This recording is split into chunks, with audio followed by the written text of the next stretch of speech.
पिछले दिनों हमने देखा था हमारे अंतर्राष्ट्रीय पहलवान अपने जीते हुए पदकों को श्री गंगा जी में बहाने के लिए हरिद्वार गए थे। अगर समय पर आवाज ना उठाई गई तो शायद अगली बारी लोकतंत्र की अस्थियों को बहाने की होगी, क्योंकि जो नॉन बीजेपी गवर्नमेंट है देश में उन पर अध्यादेश लाए जा रहे हैं। गवर्नर जो हैं वो उन पर कुछ ना कुछ थोपते रहते हैं आए दिन। कभी कहते हैं हम आपका बजट सेशन नहीं होने देंगे, कभी कहते हैं हम आपके द्वारा काउंसिल ऑफ मिनिस्टर द्वारा पास किया हुआ भाषण नहीं पढ़ेंगे, हम अपनी मर्जी से पढ़ेंगे। तो देश में इलेक्टेड और सिलेक्टेड, अब लड़ाई ये है, लोकतंत्र में इलेक्टेड बड़ा होता है जनता, लेकिन ये सिलेक्टेड को आगे लेके आ रहे हैं।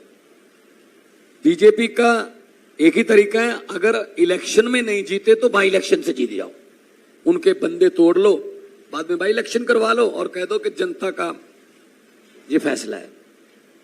सो आज झारखंड मुक्ति मोर्चा, जो कि पार्टी के नाम में ही मोर्चा लिखा हुआ है, ये आंदोलन से निकली हुई पार्टी है और हमारी पार्टी भी एक आंदोलन से निकली हुई पार्टी है। तो हम लोगों को एक और आंदोलन करना पड़ेगा।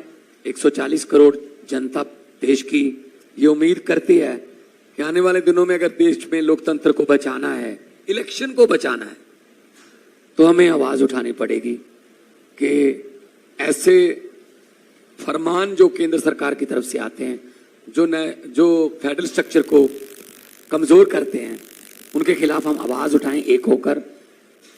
आपस की लड़ाइयां, छोटी मोटी वैचारिक मतभेद चलते रहते हैं, लेकिन जब देश की बात हो तो हमें एक होना पड़ेगा। और मुझे खुशी इस बात की है कि हम जगह जगह गए और सभी लोग इस बात से सहमत हैं कि हम 140, मैं विपक्ष नहीं इसको कहते हैं, हम कहते हैं देशभक्त पार्टियां, देशभक्त लोगों को इकट्ठे होना पड़ेगा इस देश की डेमोक्रेसी को बचाने के लिए। जैसा कि माननीय हेमंत सोरेन जी ने कहा था कि बहुत कुर्बानियां देकर हमारे पुरखों ने इस देश को हमें लेकर दिया है, बहुत बड़ी बड़ी कुर्बानियां। शहीद आजम भगत सिंह से लेके करतार सिंह सराभा से लेकर और चंद्रशेखर आजाद, सुभाष चंद्र बोस, बिरसा मुंडा जी, नाम गिनते थक जाओगे आप उन स्वतंत्रता सेनानियों के लिए जिन्होंने लड़ाइयां लड़ी, फिर देश मिला। ये किसी के बाप की जागीर नहीं है, लेकिन ये समझते हैं हम ही चलाएंगे। जैसा कि अरविंद केजरीवाल जी ने कहा, इन्होंने 10 बजे रात को अध्यादेश क्यों जारी किया?